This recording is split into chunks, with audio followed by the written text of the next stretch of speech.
God. I'm Brielle McKee. Desi Shivers. I'm Braden Ullman. Sydney Stevens. Andrea Brown! Rachel Brown. Audrey Pocket. Okay, everybody ready? Yeah, we're ready. Okay. Yeah! Okay, so I grew up playing volleyball. My mom was a high school volleyball coach, and I was her helpful assistant. With volleyball, you come around and you sacrifice your body a lot to save the coveted ball from hitting the ground. I'd come home with bumps and bruises covering the greater portion of my body. But it was necessary. Diving is a huge part of the game, and it's imperative to know how to dive without causing injury. So today, I'm going to demonstrate what you need to dive, how to dive, and the different kinds of dive and roll techniques that you'll use. So first, how to prepare before you dive. So, you're not going to need too much gear, it's just yourself, but volleyball is still an athletic sport, and so you have to look the part. So wearing a t-shirt and shorts is just fine. Most volleyball players, they opt for a longer sleeve so that they can avoid getting floor burns when they dive. There's also a specific type of volleyball shoe, and that would be this kind of volleyball shoe. But wearing normal tennis shoes is just fine as well. You also want to consider your safety when you're getting ready to dive. So, using knee pads is very important so that you can prevent any kind of burning or bruising that could possibly happen to your knees. You also might want to consider getting a high quality ankle brace like this, since ankle injuries are very common in the sport of volleyball. Now that you look the part, you want to consider your surroundings. So you want to get into a space that's very spacious and there aren't any obstacles to inhibit your dive. Also, according to volleyball skills, you want to practice on a padded or carpeted area just so that you can get the technique down right, so that you can then transfer it to a hardwood floor, since volleyball is generally played in a gymnasium. Yes. Now that you look the part, I'm going to show you how to dive. So, you're going to start by getting down low, like you do in any type of athletic sport. You want to get low and stay on your toes so that you're ready to move at all costs. You also want to have your arms relaxed and in front of your body so that you're ready to pass. Now that you know this, volleyball is a very decisive sport, and a lot of the dives depend on how the ball is coming in accordance with you. So if the ball is coming to the side, you're going to want to perform a side dive. So what you're going to do is you're going to start low, and you're going to transfer your weight onto one side depending on how the ball is coming. So once you do this, you're going to extend your right arm if you're diving to the right, and it'd be vice versa if you're going to the left. So as you're going, you're going to want to form a fist, and as you're falling, you just want to pop the ball up.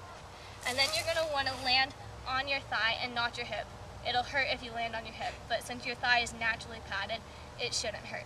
And then as you finish, you should be flat on the ground like this. So, I'm just going to show what that would kind of look in real speed. So you're just going to go,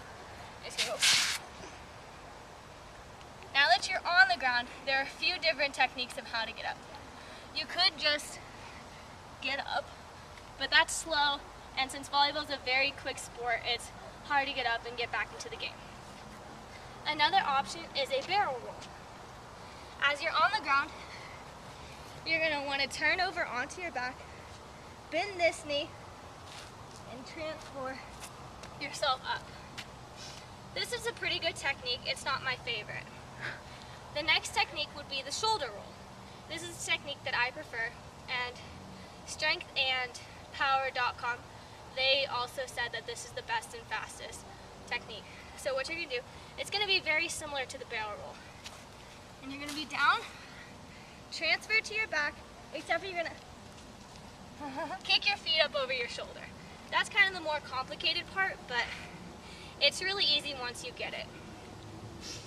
One helpful tip is to know if you extend your right arm, you're going to go over your left shoulder. So I'll show what that looks like connected to the dive. So you'd be here, and you just get back up. Another type of dive would be if the ball is coming towards you forward. This is called the pancake. It's a last-ditch effort dive, and you literally save the ball an inch before it touches the ground. what you're going to do, you're going to get low, you're going to take a step forward, and you're going to launch yourself into the air forward.